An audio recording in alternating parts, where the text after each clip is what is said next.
श्री स्वामी समर्थ. तुम्हा सर्वांचं आपल्या चॅनलमध्ये मनापासून स्वागत आहे. तर भरपूर दिवस झाले मला एकच प्रश्न सतत येतोय की ताई, तुम्ही आम्हाला सेवा सांगताय, पण तुम्ही आता बाळ झाल्यानंतर कुठली सेवा करतायत? त्या सेवेचं तुम्हाला काय फळ मिळतंय?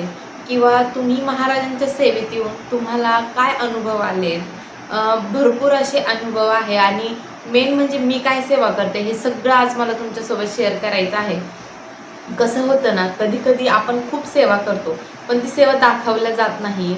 किंवा आता सध्या मला बाळामुळे ब्लॉगिंग करणं होत नाहीये. मी काय सेवा करते हे मला तुमच्यासोबत शेअर करणं होत नाहीये. तर त्यासाठी स्वामी सेवा केल्यानंतर, महाराज माझ्या आयुष्यात आल्यानंतर माझ्या आयुष्यामध्ये काय-काय बदल झाले, किती असंख्य अडचणीवर मी मात करून आज महाराजांच्या सेवेत उभा आहे, हे सगळं आज मी तुम्हाला सांगणार आहे. आणि मी यावेळी भरपूर अनुभव माझे जे आहे ते चॅनलवरती शेअर केले आहेत. तर आज असाच एक सुंदर अनुभव मी तुमच्यासोबत शेअर करणार आहे, जो की माझा स्वतःचा आहे आणि मी सेवेत आल्यापासून माझ्या आयुष्यात काय बदल झाले हेच मी आज तुम्हाला सांगणार आहे. तर गेले 2022 मध्ये मी सेवेमध्ये आले आणि महाराज मला कसे भेटले, महाराजांविषयी मला कसं माहिती झालं, माझ्या कुटुंबामध्ये स्वामी समर्थ महाराज कोण आहेत, स्वामी समर्थ महाराजांचं करतात हेही मला माहिती नव्हतं. माझे आई-वडील असो किंवा माझे अदर फॅमिली मेंबर हे कोणी करत नाही स्वामींचं. तर माझ्या माहेरची माणसं हे स्वामी सेवा वगैरे करत नाही. पण महाराज माझ्या आयुष्यात कसे आले, काय आले, मी महाराजांना साक्षी ठेवून सांगते, खरंच मला माहिती नाहीये की मी महाराजांची सेवा कशी करायला लागले. फक्त एवढं आहे की मी माझ्या मिस्टरांना स्वामींचा जो फोटो आहे तो सांगितला आणि त्यानंतर त्यांनी तो, आता तुम्ही जो माझ्या हॉलमध्ये तो फोटो लावला आहे बघा मी, तर तो फोटो भरपूर मोठा आणला होता आणि तेव्हा देवघर लहान होतं आणि मला हे माहिती नव्हतं की मला ह्या घरामध्ये लग्न होऊन काही दिवसच झाले आहेत.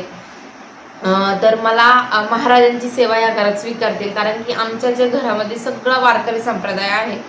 इथे सगळं वारकरी संप्रदायांच्या ज्या ग्रंथांचे वाचन होतात, त्या परंपरा आहेत, त्या फक्त वारकरी संप्रदायामध्ये ज्या केल्या जातात त्या परंपरा आहेत.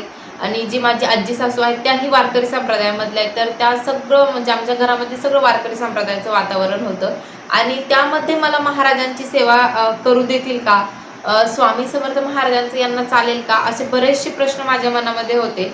पण त्यावेळी त्यांनी तो फोटो मला काही देवघरात ठेवू दिला नाही. मग मी एक बाजूलाच पाट वगैरे मांडला आणि तिथे सेवा करायला लागले. त्यानंतर मला स्वामी चरित्र सारामृत पाहिजे होतं, तेही मला भेटलं नाही. तेही जे कोणी होते मी ज्यांना बोलले की मला द्या, त्यांना माहिती नाही काय वाटलं, त्यांनी नाही दिलं मला. मग एक दिवस मलाच इथे आमच्या इथे केंद्र आहे असं कळालं. मग तिथून मी आपलं जे येल्लो कलरचं दिंडोरी प्रणित स्वामीचरित्र आहे ते आणलं.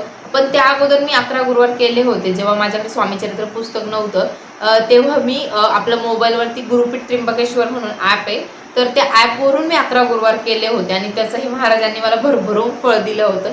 त्यानंतर मी हे 11 गुरुवार माझे सलग चालूच होते आणि तुम्हाला माहिती ते बाळासाठीच होते. आणि त्या 11 गुरुवारमध्ये जरी महाराजांनी मला बाळ लवकर दिलं नाही, पण त्या 11 गुरुवारामध्ये एवढं म्हणजे मला पॉझिटिव्ह वाटायला लागलं. माझं माइंड एवढं डिस्टर्ब झालेलं होतं लग्नानंतर की म्हणजे मी एवढी डिस्टर्ब झालेली होते, कारण की लग्नानंतर सगळं वातावरण चेंज होतं. त्या घराशी आपल्याला जुळवून घ्यावं लागतं आणि कुठेतरी माझं ते होत नव्हतं की मला ह्या सगळ्यांमध्ये मी ॲडजस्ट होत नव्हते. माझं कल्चर म्हणजे माझं वेगळं, ह्या घराचे नियम अटी वेगळ्या होत्यात आणि मला ते कुठेतरी जुळून घेता येत नव्हतं किंवा माझ्याकडून होत नव्हतं. तर मी भरपूर डिस्टर्ब झालेले होते आणि लग्नानंतरच ह्या गोष्टी माझ्यासोबत घडत होत्या आणि तेव्हाच मला स्वामी भेटले होते. आणि माझं असं होतं की मला इथे बोलायला वगैरे कुणी नव्हतं जास्त आणि मोबाईलवरती आपण बोलून किती बोलणार ना.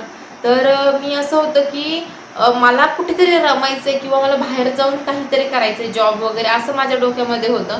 पण ती गोष्ट ही अशक्य होती आणि मी माझं शिक्षण वगैरे कंप्लीट केलं आणि घरामध्येच होते. काही जॉब वगैरे मी करत नव्हते आणि मला ती खूप टेन्शन होतं की मी जॉब करत नाही, मी काही कमवत नाहीये. प्रत्येक स्त्रीला हे असतंच की आपण काही कमवत नाहीये वगैरे.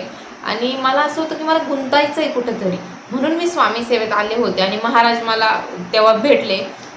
मग मी महाराजांची सेवा सुरू केली. महाराजांचे जे व्हिडिओ असतात ते पाहण्यासाठी बसले. महाराज काय आहे हळूहळू मला कळायला लागलं. तेव्हा मी पहिली बखर वाचली होती स्वामी समर्थ महाराजांची आणि त्या बखरने अक्षरशः माझा पूर्ण माइंडसेट चेंज केला. आजही मी महाराजांचे बखर वाचते आणि मी प्रत्येकाला विनंती करेल की महाराजांचे बखर वाचा तुम्ही. तुम्हाला कळेल की महाराज कसे आहेत. नाही तुम्हाला पुस्तक घेऊन बसता येत ना, आपल्या प्ले स्टोअरवरती भरपूर महाराजांचे बखर आहेत, तुम्ही त्या वाचा. तर माझ्या त्या बखरने पूर्ण माइंडसेट चेंज झालं. जे व्यक्ती मला आवडत नव्हते, त्यांचा मला राग यायचा, तो राग माझ्या मनामध्ये कमी झाला. हे फक्त महाराजांच्या सेवेमुळे झालं. आणि त्यानंतर आता मी कोणकोणत्या सध्या मला बाळ होण्यासाठी मी कोणत्या सेवा केल्या हे सगळं मला तुमच्यासोबत शेअर केलंच आहे. पण मी आता सध्या माझ्याकडून खरं सांगते, टू बी फ्रँकली, की जास्तीत जास्त सेवा होत नाही. झाले तर माझी नित्य सेवा होते. दुर्गा सप्तशतीचा मंगळवार शुक्रवार माझा पाठ असतो, तो झाला. आपली धनलक्ष्मी कुंचम सेवा असते, जी काही नित्य देवपूजा आहे ती करते. आणि महिन्यातून एकदा गुरुचरित्र पारायण, एवढीच सेवा माझ्याकडून सध्या होते. किंवा असं संकल्पयुक्त पारायण वगैरे मी म्हणजे नाही होत जास्त माझ्याकडून.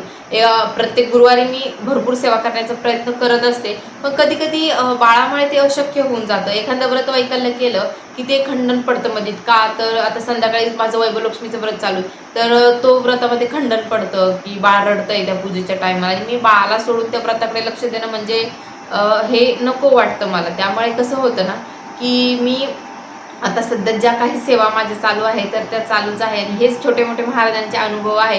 तुम्हाला व्हिडिओ आवडला असेल तर नक्की लाईक शेअर सबस्क्राईब करा आणि तुम्ही सेवा करा. सेवेकरी व्हा. श्री स्वामी.